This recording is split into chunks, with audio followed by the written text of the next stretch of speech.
Баршаңызға сәлем, менің каналыма қош келдіңіздер. Бүгін сіздермен оңай әрі тез дайындалатын, өте дәмді болып шығатын асқабақтан пирог жасайтын боламыз. Жасалуы қарапайым, дәмді болып шығады.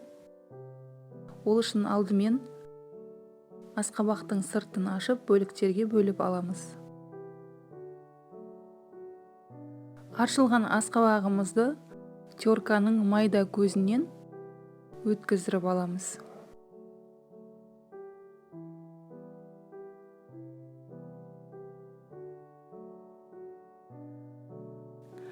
Өткізілген асқабақты ыдысымызға салып аламыз.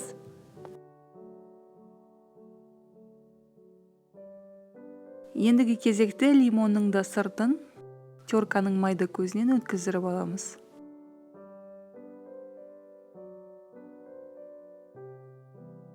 Лимонның сыртының тек қана сары бөлігін аламыз, ақ бөлігіне жеткіздірмейміз.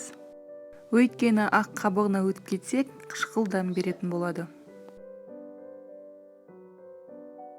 Лимонды екіге бөліп, қабығынан суын ажыратып алатын боламыз. Міндетті түрде ішіндегі дәнектерін алып тастаймыз.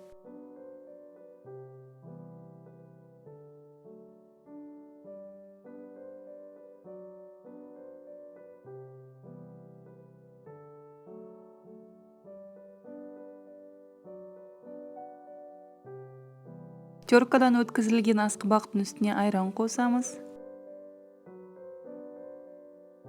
Қант қосамыз. Ұнтақ жармасын қосамыз. Және қамыр қопсытқыш саламыз. Бәрін бір келкі етіп, тез-тез араластырамыз. Ұнтақ жармамыз ісініп кетпеу керек, сол себептен тез-тез араластырып, ыдысымызға саламыз. Қызып тұрған 190 градустағы пешке 30-35 минутқа салып пісіріп алатын боламыз. Қалауыңызша бетіне жаңғақ сепсеңіздер болады, бірақ бұл міндетті емес. Ендігі кезекте сироп дайындаймыз. Таза ыдысқа су, қант және лимон согын қосамыз. Баяу отта қанты ерігенше араластырып, бір қайнатып аламыз. Сироп қайнап бастаған кезде оттан алатын боламыз. Және жаңа пісіп шыққан пирогтың үстінен сиропымызды құйып шығамыз. Пирогымызға сіңіп, суығанша 1 сағаттай қойып қоятын боламыз.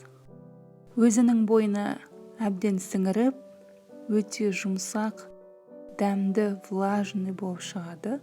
Міндетті түрде жасап, өз пікіріңізбен бөлісіп кетіңіздер. Келесі рецепті көру үшін менің арнама тіркеліп, қоңыраушаны басып қойыңыз.